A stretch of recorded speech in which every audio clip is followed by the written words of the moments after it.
البيزنس ديفلوبمنت والماركتنج. يفتح لي فرص، يعمل لي شراكات. فنلاقي الشركه مبنيه على سياسه الوان مان شو، فيها شخص متحكم في 7-8 اقسام. اوعى تدخل نفسك في اي بادجت زياده. يعني انا باقل بادجت ممكن اخد ذا بيست ريزلت، ودي كانت حاجه دي عندنا في الماركتنج حاجه عيب يعني.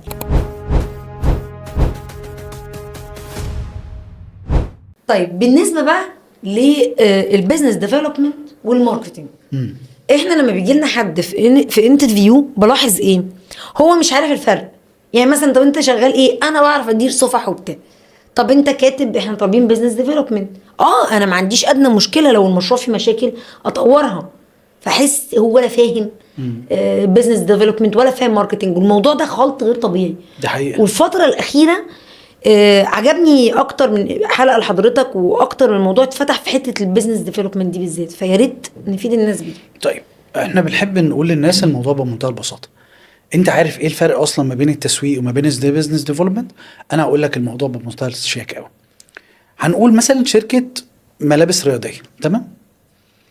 عندها البراند بتاعها. تعمل ايه؟ تجيب تيم تسويق جميل، حضرتك والتيم بتوعك، يبتدوا يجيبوا بقى انفلونسرز، يبتدوا يشغلوا على البلان بقى بكل السوشيال ميديا بلاتفورمز، الحاجات الجميله دي. طيب ده شغل ايه؟ ماركتينج. اللي هو بيعرف الناس بالمنتج. انا عندي منتج، انا شركه ملابس رياضيه، وابتدي ان انا اعرف الناس بالمنتج بتاعي، وابتدي استخدم كل التولز اللي توصل ان في منتج. لحد كده تمام؟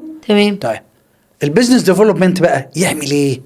البيزنس ديفلوبمنت ده يروح على نوادي، يعمل لي تعاقدات، يروح لمحلات رياضيه، يعمل لي تعاقدات معاهم ان هم يجوا ياخدوا الايه؟ الهدوم بتاعتي. تمام. يبقى دوره هنا انه بيعمل شراكات، بيعمل استراتيجي بيشتغل عليها. هو عارف مين اللي في المحيط ده، النوادي الفلانيه اللي هتاخد مني، اذا كان مدارس، اذا كان محلات، ويبتدي ان هو يكبر البيزنس بتاعي ويخلق لي فرص جديده. فانا كده دلوقتي تيم التسويق هو بيشتغل عادي جدا زي ما هو الراجل عارف، بيعرف الناس بالمنتج. فنيجي نقول بمنتهى البساطه بكلمتين كده لطاف جدا: البيزنس انا مسؤول عنه كتيم تسويق، اعرف الناس بالمنتج بتاعي، اعرفهم بالتيشيرتات اللي بعملها او بالترنجات، الحاجه بتاعت الملابس الرياضيه. اما البيزنس ديفلوبمنت يعمل ايه؟ يفتح لي فرص، يعمل لي شراكات. على سكيل اعلى. والمفروض طيب. انا اطبق وراه. والمفروض انا اطبق. احنا كده ماشيين مع احنا وين بارل. اوكي. لا بنرجع نقول واحد مثال تاني كده عشان الناس تعرفه اكتر. انا مطعم، وما اكثر المطاعم دلوقتي بتفتح تقريبا كل يوم. يجي التيم التسويق يعمل ايه؟ يقول له هات لي كل الفود بلوجرز علشان ايه؟ تيجي تاكل من عندي وتعمل لي شغل. فكده وطبعا على كل السوشيال ميديا، وابتدي ان انا اشوفه وادخل بقى هنا اشوف الاعلان بتاع المطعم. خلاص انا عرفت ان في مطعم فتح وبيعمل مثلا منتج معين، تمام؟ طيب البيزنس ديفلوبمنت يعمل ايه؟ يروح لطلبات، يعمل لي تعاقد، يروح للشركات اللي حوالين المطعم بتاعي، يعمل لي تعاقد معاها. انا كبرت السكيل كده انا هيجي لي ناس من عند حضرتك. السكيل بتاع البيزنس بتاعي هيجي لي من التسويق، لان انا منتظر المردود. طيب هو ده بس اللي انا منتظر؟ لا، انا منتظر شراكات واستراتيجي وحاجات تانية من البيزنس. ده اللي بيطور المنتج بتاعي، او معنى صح بيطور البراند. طب سؤال، اتفضل. الربط بين كل الاقسام، يعني الاتش ار والماركتنج والسيلز ككمباني، كانوا يجوا يقولوا في بيزنس ديفلوبمنت مانجر موجود دلوقتي، هو اللي هيربط كل الشانلز دي ببعضها، وهو اللي بيطلع الفاينل سواء بقى السي او كونسلتنت شير هولدر. هو نفس الشخص ولا بيبقى ليه التيم بتاعه؟ لا، هو كده معاه التيم بتاعه. وهو ليه علاقات مباشره بالبرودكت، الناس بتاعت الانتاج، الناس بتاعت الاوبريشن، طبعا الناس بتاعت التسويق، لان هو اوريدي احنا بنشتغل مع بعض عشان يربط الدنيا مع بعض. وبنشتغل مع الناس بتاعت الدليفري لو احنا بنتكلم يعني في الحاجات اللي علاقه بالمطاعم على المثال اللي احنا لسه بنقوله. فهو ليه علاقات مباشره بالانتاج. ما انا محتاج دلوقتي عملت ديل مثلا مع شركه اكس طالبه مني 100 وجبه، فانا لازم اشوف الانتاج يقدر يحضر لي ال 100 وجبه في مثلا هم البريك بتاعهم الساعه 12 الظهر، فانا محتاج ان الديل بتاعي يمشي صح بتفاصيل معينه، فانا لازم اكون متعاون معاهم. الماركتنج هرجع له اقول له والله انا هعمل لهم اوفرز، فالاوفرز بتاعتهم دي تبقى شكلها عامل ازاي، ما هو عنده بادجت. الموضوع مرتبط ببعضه، احنا كلنا تيم. يعني البيزنس ديفلوبمنت ده راجل عايز يكبر البيزنس. دور التسويق هو بيعرف الناس بالبيزنس اصلا. انا بعرف ان انا فتحت مطعم يا جماعه او بعمل 1 2 3. طيب هل لحد كده انا هقف؟ خلاص انا كده اشتغلت على سكيل معين جدا، انا عايز السكيل ده يكبر. البيزنس ديفلوبمنت بقى اللي هو الراجل اللي بيطور الاعمال او مطور الاعمال زي ما بيسموه، هو الراجل اللي هيشتغل على ده، اللي هيعمل لي ديلز مع طلبات وهشتغل معاهم علشان السكيل بتاعي يكبر. وفي نفس الوقت هيعمل لي سكيلز، مثلا لو انا هشتغل مع شركات. ده احنا على فكره بندي امثله بسيطه علشان بس الناس عشان تفهم، الناس تفهم اكتر لكن احنا عندنا اكتر من كذا حاجه الناس تقدر توصل لها في فكره هو البيزنس ديفلوبمنت ده هو ايه والتسويق هو ايه. اجابه جميله جدا ووافيه. طب في من الاجابه دي سؤال تاني بدر لذهني يعني. اتفضل. انا دلوقتي انا هشتغل، انا شاب عندي 21 سنه 22 سنه هشتغل. بدات وخدت صوره عامه عن مجال البيزنس، دخلت من اول مودريشن الصفح لحد الاداره الكلام ده كله. وبعد ما اشتغلت ووصلت لليفل معين، مثلا اشتغلت في قسم الماركتينج. الطبيعي عشان اتنقل من سكشن لسكشن في اي شركه برجع الاول لشركتي، ولا انا هتنقل من سكشن ده للسكشن ده فهبدا اتدرب او وبعمل لهم زي انفورماتيف كده بايميل او غيره، او بكلم الاتش ار عندي. عشان دي نقطه مهمه جدا في حته ان انا بيبقى عندي موظف بيوقع تاسكه او بيسيب الشغل بتاعه عشان هو في ديبارتمنت تاني عايز يبقى فيه، وده شيء احنا لاحظناه. فيروح يتدرب، يعني مثلا هو ميديا باير تلاقيه يتدرب في الديزاينز ويوقع تاسكه ما يبلغش الشركه، وتلاقي الدنيا عنده ابتدت ما بقتش زي الاول وهو مركز في حته تانية. الصدفه البحته تخلينا نشوف مثلا هو باعت للديزاينر الارت دايركتور عندنا يقول له ايه رايك في شغلي، واحنا عندنا التاسك الرئيسي بتاعه متسيب. اللقطه اللي بتحصل دي الطبيعي هو في فتره التريننج لنقل كارير شيفت او شيفت كارير لنقل الحاجه دي، لازم يبلغ الشركه بيها. لان دي انا بشوف ان هو من وجهه نظري كمديرته بقى، مش عارفه انا صح ولا غلط، ان هو يبلغني وبالتالي انا هبقى عارفه انه موقع التاسك برضه حتى لو ما وقعوش. ما انا عندي احساس داخلي دائم ان هو ما انت مش فاضيلي، ما انت بتتدرب، ما انت بتجرب. هو بيخاف من دي. او انا ما اقولش للشركه خالص واشوف المركب هتقول ايه ولا اللي جاي شكله ايه. طيب خلينا نقول نبدا الموضوع من بدايته.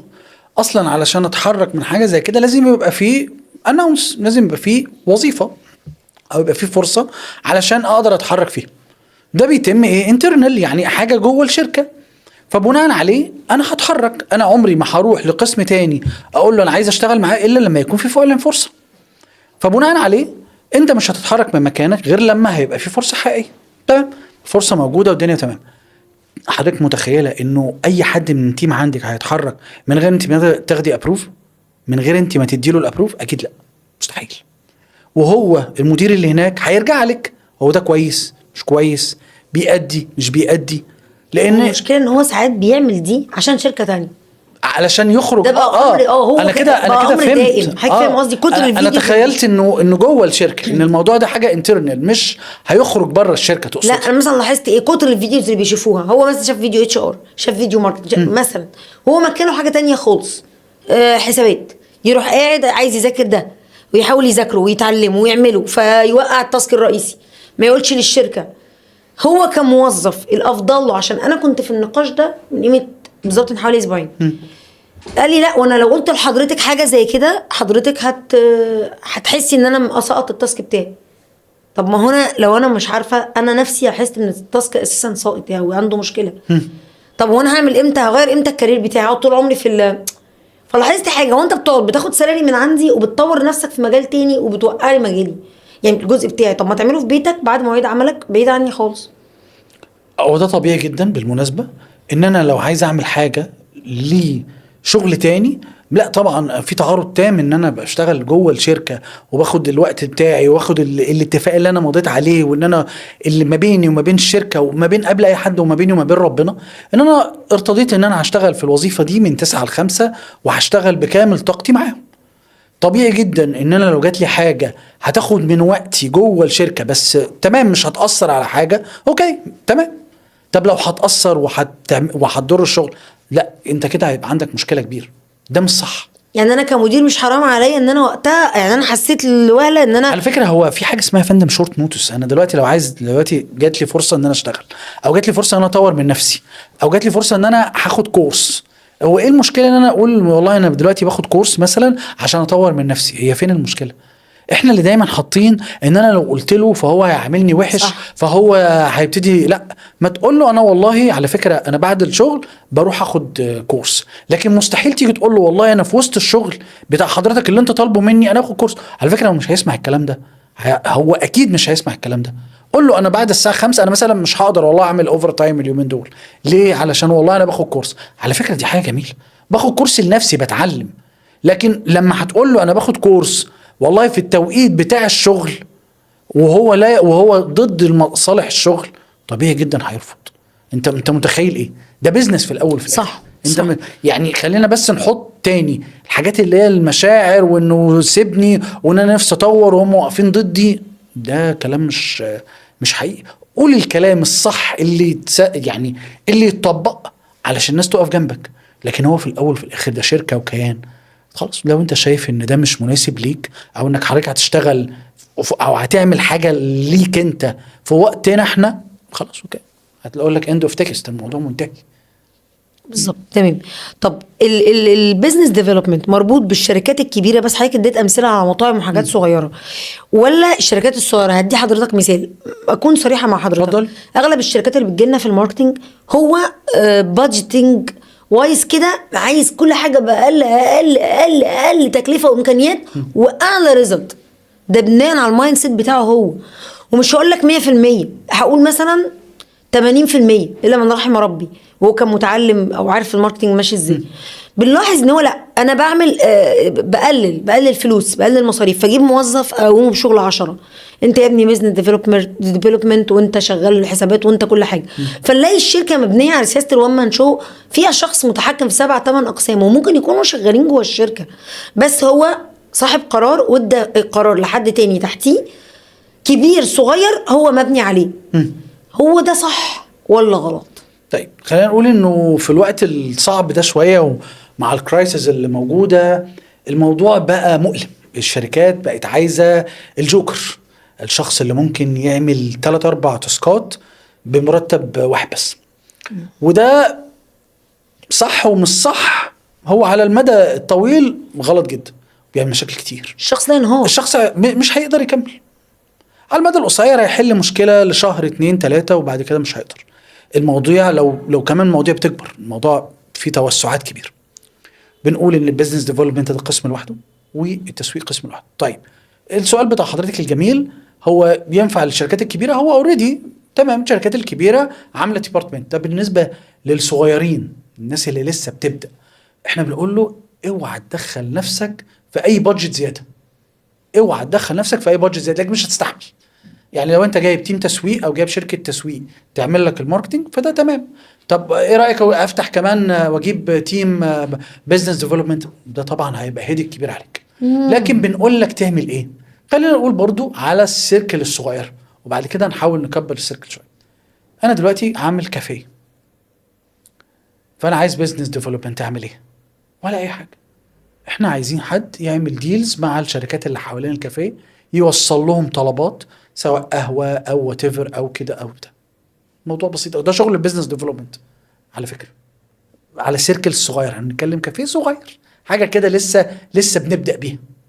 طيب ايه تاني انا ممكن اعمله؟ والله انا حد بعمل اكسسوارز وحاجات لطيفه وكده. طب اجيب بيزنس ديفلوبمنت؟ لا خالص. ما تيجي ناخد الاكسسوارات دي نبيعها على امازون، على نون، على زوميا. احنا عملنا ديل زي بس على السيركل الصغيره. لما البيزنس بتاعي يكبر واعمل بقى ستور وبتاع، ابتدي ان انا احرك الدنيا بتاعتي شويه بشويه. دلوقتي انا راجل شغال في عامل حاجه مثلا ورشه حاجات كده جرافيكس وبطبع وشاطر قوي في الحاجات دي. طب ما تيجي تعمل ديل مثلا مع مطبعه تطبع لك الحاجات دي بسعر كويس وتبتدي شغلك وهم يشتغلوا معاك. على فكره اي سيركل انت كده كده محتاج البيزنس ديفلوبمنت، بس انت تقدر تعمله. يعني الشركات الصغيره بتعمل والله ايه؟ كلام حضرتك حلو جدا. تعمل ايه مثلا؟ تنزل معارض. المعارض اللي بتعملها الدوله وعلى فكره هايله، الحقيقه ممتازه. زي مثلا معرض تراثنا، معرض الحاجات اليدويه، حاجات كتير قوي، الحاجات اللي بتطلع في ارض المعارض. شركات صغيره محتاجه تظهر، ويبتدي في الثلاث اربع خمس ايام بتوع المعرض دول على فكره يعني زي ما بيقولوا كده بيعملوا كوميونتي حلو، وبيطلع بديلز هايله، بيصاحب ناس وبيصاحب شركات، وبيمشي الموضوع كده على السيركل الصغيره. كده كده البيزنس ديفلوبمنت ديبارتمنت ده قسم كبير في الشركات الكبيره، وليه استراتيجي معينه، وشغال بسيركل معينه جدا، والناس عارفه هي بتعمل ايه. اما بالنسبه للشركات الصغيره فانا بقول لك بديلز بسيطه قوي تقدر تعملها، هتلاقي الموضوع مشي، والكافيه بقى 2 وبقى ليه فرع وبقى ليه. يا سيدي يبقى هات شخص، هات واحد يعرف يعمل لك ديلز اكبر. يعني السؤال ده اتجاوب اجابه وافيه وشافيه وجميله جدا. اشكرك والله أشكرك. بجد. يعني انا باقل بادجت ممكن اخد ذا بيست ريزلت، ودي كانت حاجه دي عندنا في الماركتنج حاجه عيب يعني، بس عند حضرتك حلو جدا. لان انا عندي مثلا في التسويق ما ينفعش اقل بادجت تديني اعلى كواليتي. احنا العكس، احنا عايزين نصرف، والمسوق ده عايز يصرف وبراحته ويغيص وبتاع. اللي حضرتك قلته حلو جدا، ان انا اقدر اجيب موظف ما ضغطوش ما طحنوش ما كبتوش، لا انا اديه التاسك ده وهو عنده ناس تانية سانده، بس ما اعملش ديبارتمنت كامل وانا السكيل بتاعي كله قد كده. دي حقيقة يعني انا بقول تاني انه عارف انت لسه بتبدأ، حد في ريادة الاعمال وحد لسه سمول بيزنس بسيط، وتدخل نفسك في حاجات كتير قوي. على فكرة البيزنس في الحاجات اللي زي كده ما بيكملش، ده حقيقي. لانه بيستنزف فلوس، ده حقيقي. فلا ما بيكملش. انا مبسوطه جدا. استنونا في الحلقه الجايه.